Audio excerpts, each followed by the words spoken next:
Chapter 7. Righteousness. If you have an objective and fail to achieve it, you have sinned, for you have fallen short of your desire. But if you have no desire, you are capable of sinning. The righteous man, however, being conscious of already having fulfilled his objective, cannot sin. In the book of Daniel, we are told to break off your sin by righteousness. This has nothing to do with any church or ritual, for righteousness is right thinking. In the book of Genesis, the story is told of Jacob's desire to increase his wealth. Lifting his eyes in a dream, he beheld the spotted lambs, the ring-stripped goats, and cattle. Then he said, I will hold on to my righteousness and not let it go. So shall my righteousness answer for me in time to come. Follow Jacob's example. Lift up your eyes with a controlled imagination and see what you want to see. Believe in your vision, and your faith will make it solid and real in your manifested world.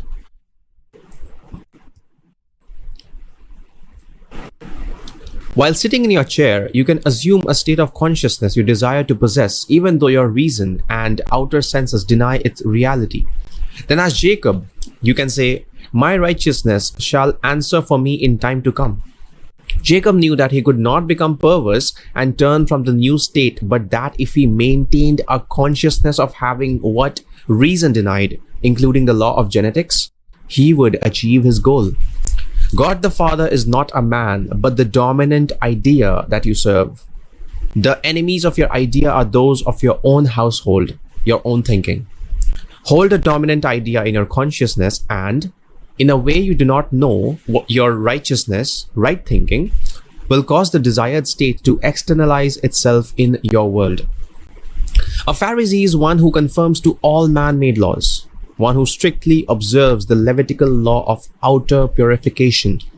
Now we are told, unless your righteousness exceeds that of the scribes and Pharisees, you will never enter the kingdom of heaven. But seek ye first the kingdom of heaven and its righteousness, and all these things shall be added unto you. True righteousness is consciousness. We confuse the word and seek righteousness as a thing.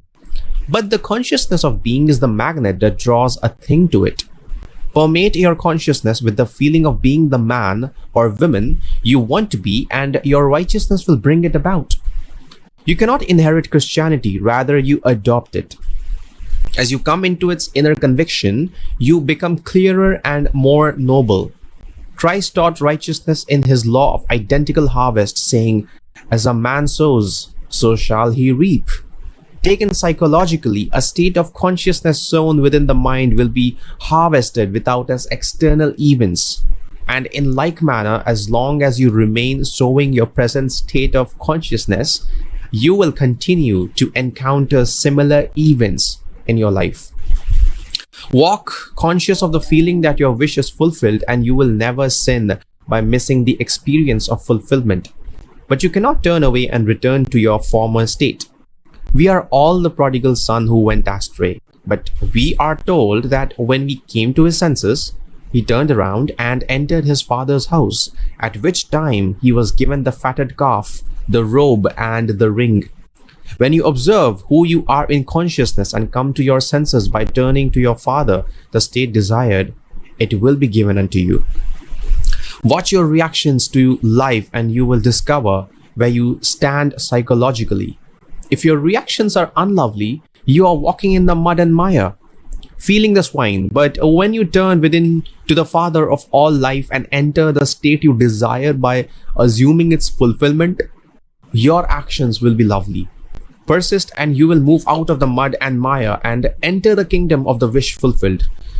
There is no such thing as righteous imagination, for the wrath of man cannot work righteousness. Nothing so unlovely as righteous indignation could be right consciousness. My goal is to be one who expands in consciousness, for I am a teacher and I must ever grow as a teacher. This is my aim, and I must remember it morning, noon, and night. I must persist in this state as it externalizes itself in my world. There is a story told of a little blind girl who had 5 brothers. The brothers, trusting their senses, went out into the world and lost their way, while the little girl, unable to trust her senses, wove a thread of gold. Attaching one end to her finger, she tied the other to the sun and never lost her way.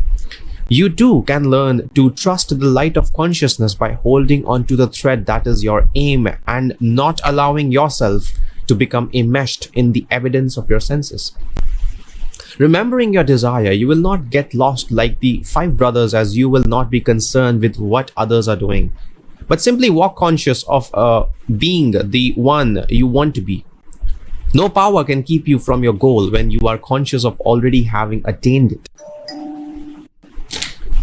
You are told to seek first the kingdom and its righteousness, and all these things will be added unto you. The kingdom of heaven is within you. Turn within and you will find the power to produce what nature and your outer senses deny. Test yourself by controlling your thoughts, by seeing only what you want to see and hearing only that which contributes to the realization that your world is as you want it to be. If you will keep controlling your world in your imagination until the one sensation crowds out all other ideas, your right consciousness will answer for you and your dream will become your reality. But if you don't feel fulfilled, you can easily be diverted and miss your mark. The Bible's teaching is one of rising higher and higher in consciousness until rebirth occurs. There is but one purpose in life, and that is to rise higher and higher on the vertical bar of the cross. Knowing the state you desire to express, walk as though you are now expressing it. No man, having put his hand to the plow, looks back. In other words, once you have moved into the new state, do not look back at the old state or you will become as Lot's wife. She looked back and was turned into a pillar of salt, which is a preservative. The moment you look back at your former state, you re-enter it, as all states exist, preserved in your imagination and ready for occupancy.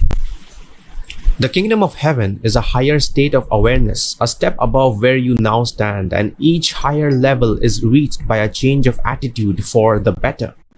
There is not a problem that cannot be resolved by a change of consciousness, and that which requires a state of awareness to produce its effect can never be effected without that state. It is the height of folly to expect security while being conscious of insecurity. On the other hand, you cannot be insecure if you walk conscious of being secure. You don't have to pull strings to get what you want. All you need do is walk in the consciousness of already having it. For an assumption, though false, if persisted in, will harden into fact. Don't try to be a better man, but try to be better at something. Most metaphysical students have no aim, claiming God knows best. But I ask you, how can this be when you and God, your Father, are one? Human nature wants the thing to come first with belief to follow. But I say, you must assume the consciousness of already having or being your desire before the sign that you have it can appear. Signs follow, they do not precede. Seek the conscious feeling of having already reached your goal, and the sign that you have achieved it will follow.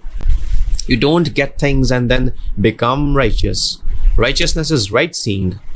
Always claim the level above the one you are now on by dying to your present level. For your Father's house has many mansions. Let go of your present mansion and reach for the one you seek.